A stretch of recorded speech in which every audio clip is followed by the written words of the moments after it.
Yo, what's up everyone? This is What's So Not.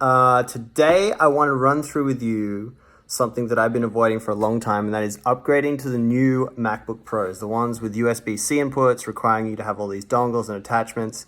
I've been forever fearful of being at any show and suddenly not being able to update my USB or needing it for my live show and one of the dongles being missing or faulty. So I bought a bunch of things. I thought about this a lot, and I'm going to show you my workarounds for the new MacBook Pros. All right, so take a look here. Here's a few things I've got. I have this dongle here, which brand is that? Van Mass. I got this Toe2. This one I really don't like, and I'll get into that. And then I have the Thunderbolt attachment to USB-C. These are all USB-C on their own end, and then of course going into various other inputs. And then they all run into these new USB-C inputs on the side of the Mac. I have here a 4 terabyte hard drive that I'm going to attach. And this is my Velcro. And then here, just a cheap laptop cover.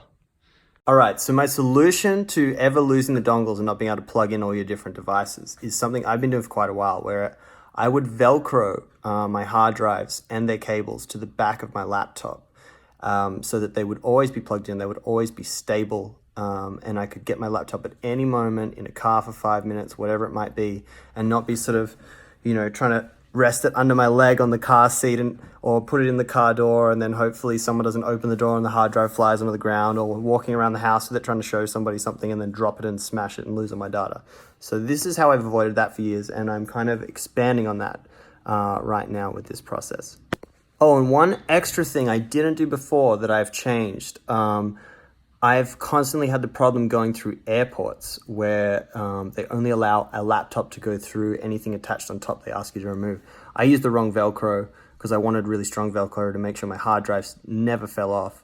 But it actually became so strong when I tried to pull off my hard drive, the case would break off before the Velcro would come undone. And I had a lot of issues getting taken into secondary screening for the laptops and swabs in all different countries, particularly where I didn't know the local language. So this is how I'm going to avoid that as well. Now, there's a bunch of things we need to consider before you just start sticking on Velcro and attaching things wherever you think.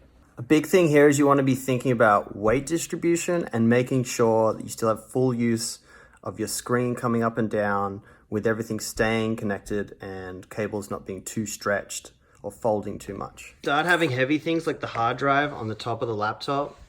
You're going to have this huge weight on your screen that's constantly going to be pulling it forward too hard.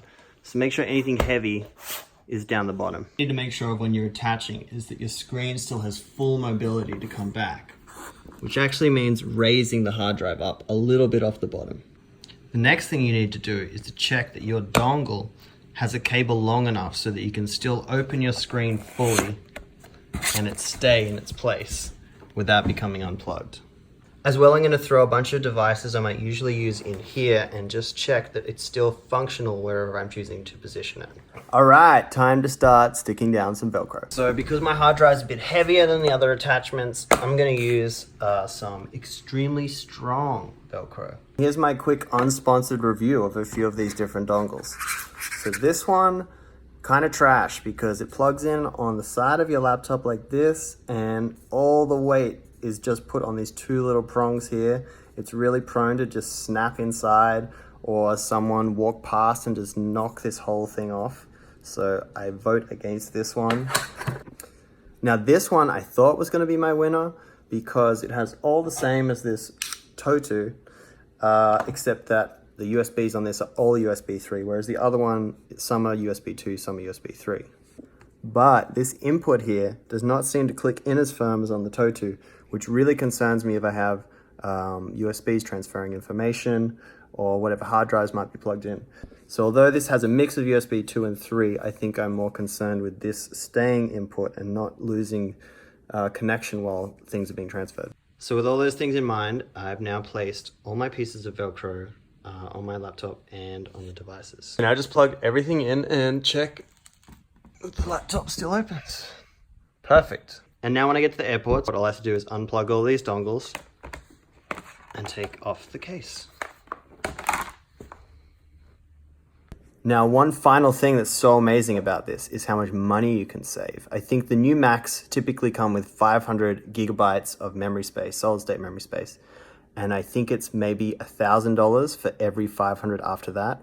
Whereas a lot of the old Macs had 2 terabytes of space. So now instead of spending $1,000 for every 500 gigabytes inside your computer, you can spend a couple $100s on up to 4 terabytes on an external hard drive and attach that to the back of your computer and not worry about losing it or misplacing it or forgetting it. All right, guys, so there you have it. We just officially unfucked the new MacBook Pro's USB-C and dongle situation. I love you guys. Subscribe, all that shit. See you soon.